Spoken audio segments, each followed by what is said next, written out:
Olá, sejam todos bem-vindos a mais uma aula da nossa disciplina de Fundamentos de User Experience.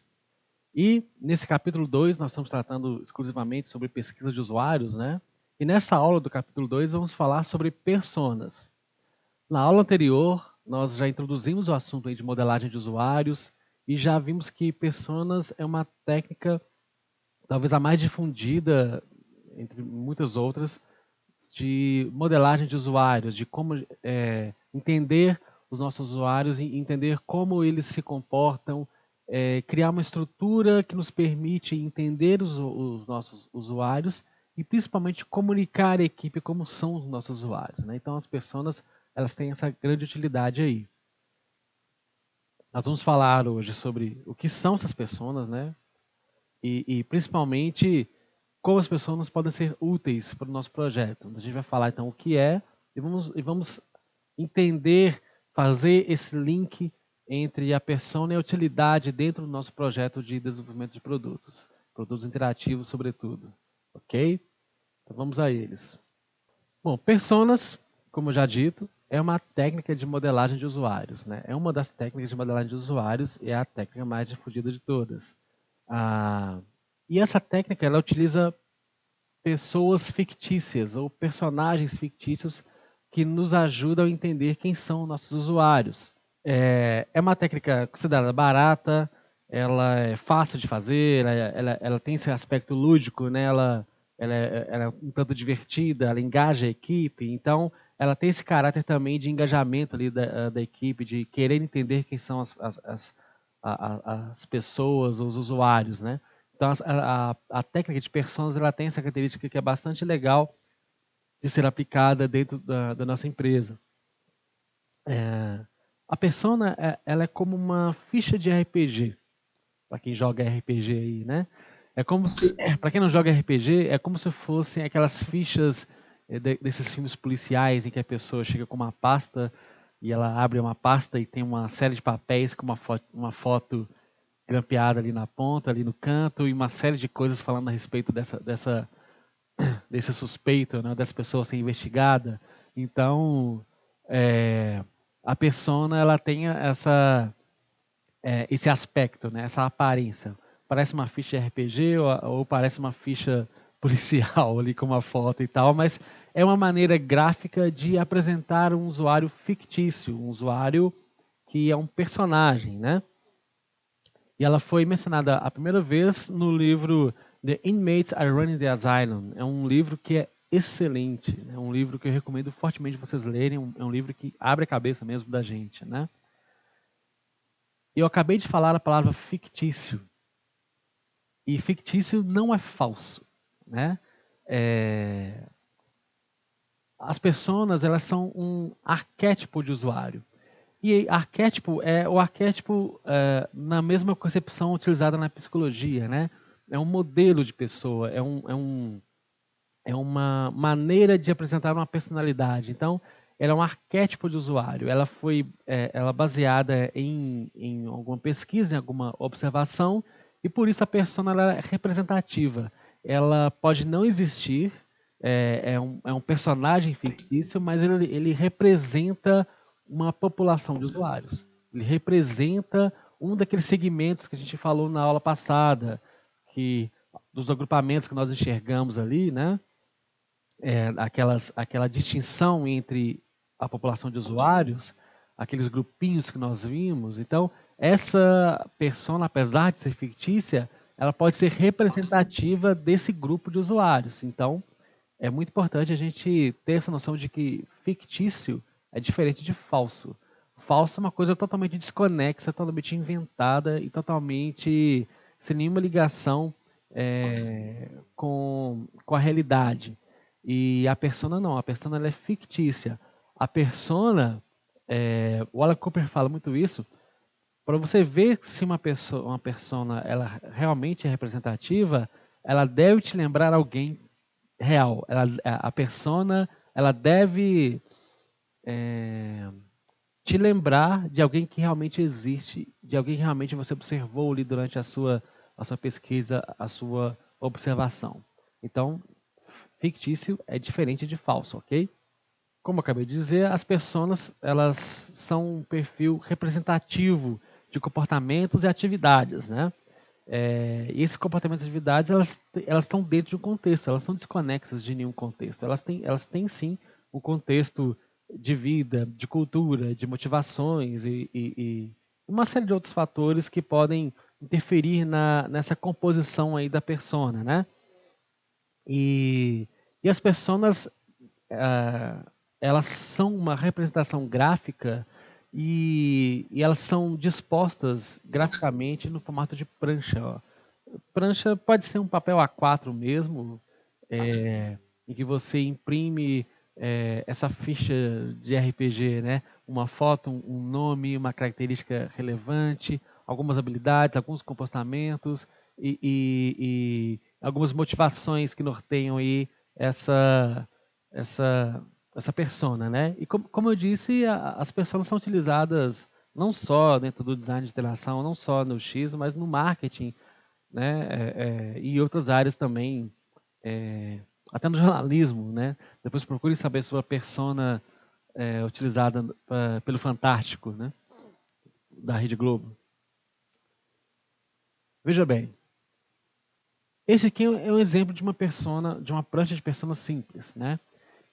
É um usuário que não existe, um usuário que foi criado é, é, ali durante uma oficina de criação de personas, mas ele é representativo de uma população de usuários, os quais nós observamos aí alguns anos atrás.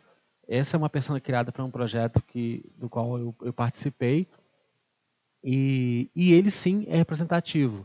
Veja bem, se vocês focarem bastante aí no slide, vocês lerem o que essa prancha de persona representa, vocês vão entender melhor como é esse usuário, como ele se comporta. Ao ler essa prancha, você fica sabendo, é, mais sobre essa personalidade dessa pessoa, desse Marcelo Santos aí, né? De como ele é, de como ele se comporta, algumas habilidades que ele tem, né?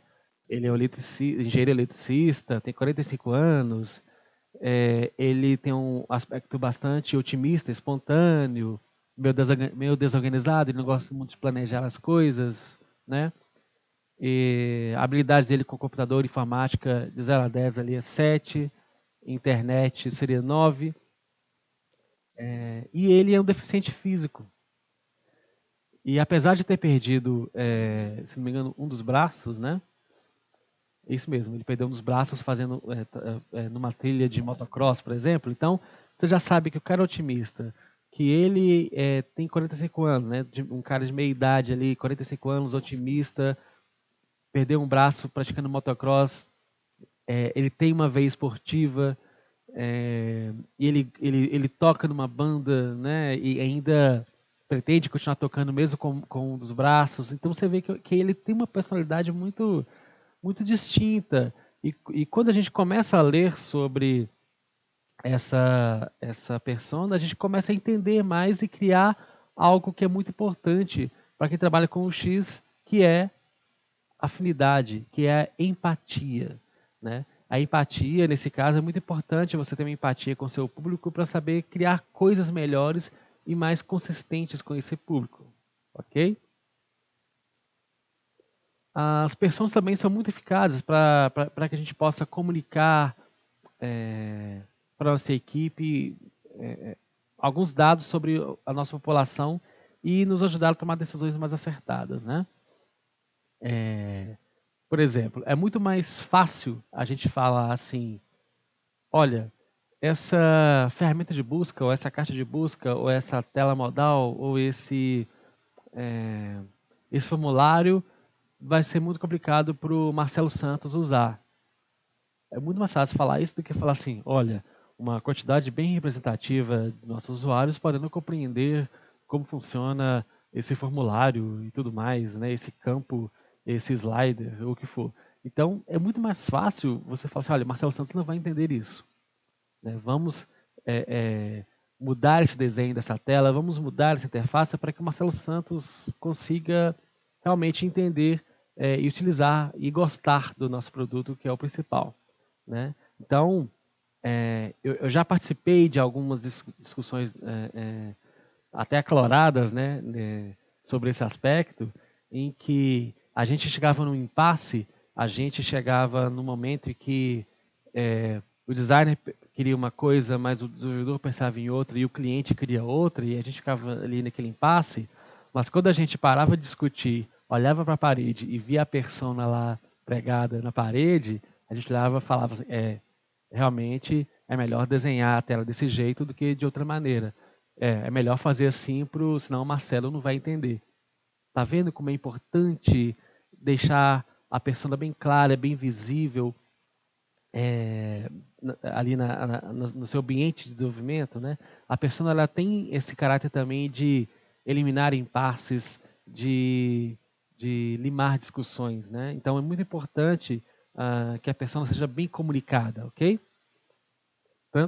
Ela nos ajuda a entender e nos ajuda a comunicar melhor como é o nosso usuário, ok?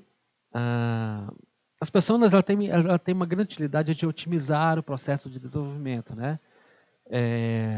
O Alan Cooper também ele tem uma frase que fala que usar personas, criar personas, é você dar um assento, dar uma cadeira para o cliente ali no time de desenvolvimento, né? Como se o cliente tivesse ali um assento garantido junto à equipe de desenvolvimento.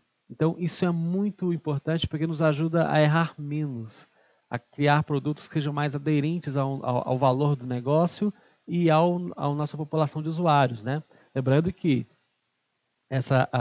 tanto a personas ou como essa preocupação em criar produtos melhores e desejáveis para os nossos usuários, isso não é apenas altruísmo, isso não é apenas ser bonzinho, né? Isso é lucrativo, isso dá valor para o negócio também. O profissional de UX, ele precisa meio que servir a dois senhores, né, praticamente. Ele tem que atender a população de usuários lá fora e, ao mesmo tempo, criar valor de negócio. Ele tem que potencializar o negócio também. Ele tem que fazer bem ao negócio e fazer bem aos usuários que precisam desse serviço. Então, o grande desafio de se trabalhar com o X é justamente esse, né, de ter o pé nessas duas áreas aí, nesses dois caminhos, certo? Na aula de hoje a gente viu que é importante criar personas e comunicar essas personas para toda a equipe, né? Nós podemos observar aí que as personas são um meio bastante eficaz de comunicar essa complexidade, que é a nossa população de usuários, né? E não só entender essa complexidade, o mais importante é saber comunicar, é pôr isso na parede, é espalhar as pessoas por todos os ambientes, né? A gente vai falar mais disso daqui para frente. E outra coisa também que é muito importante, nós vimos aqui agora, é que as personas nos ajudam a tomar decisões mais acertadas. Como eu disse, uma discussão ali em que aconteça aconteça um impasse numa discussão entre os membros da equipe, é muito importante que todo mundo ali envolvido nessa discussão olhe para a persona e a persona pode, muitas vezes, acabar com a discussão e falar assim, não, realmente para aquela persona ali, é melhor a gente fazer desse jeito, né? Então a persona ela tem além das outras vantagens de ser do engajamento, de ser lúdica, de ser divertida, de criar, de engajar a equipe, ela tem também essa propriedade de limar discussões. Muitas vezes, já aconteceu comigo várias vezes, da gente pegar a persona e falar assim, olha aqui, para esse cara a gente tem que fazer assim, senão ele não vai conseguir fazer, ou esse cara não vai gostar. Ok? Então é isso. Na próxima aula, nós vamos falar sobre como criar uma prancha de persona, né? Como criar uma persona, como é que eu faço isso, né? Como é que eu disponho as informações ali numa prancha de persona.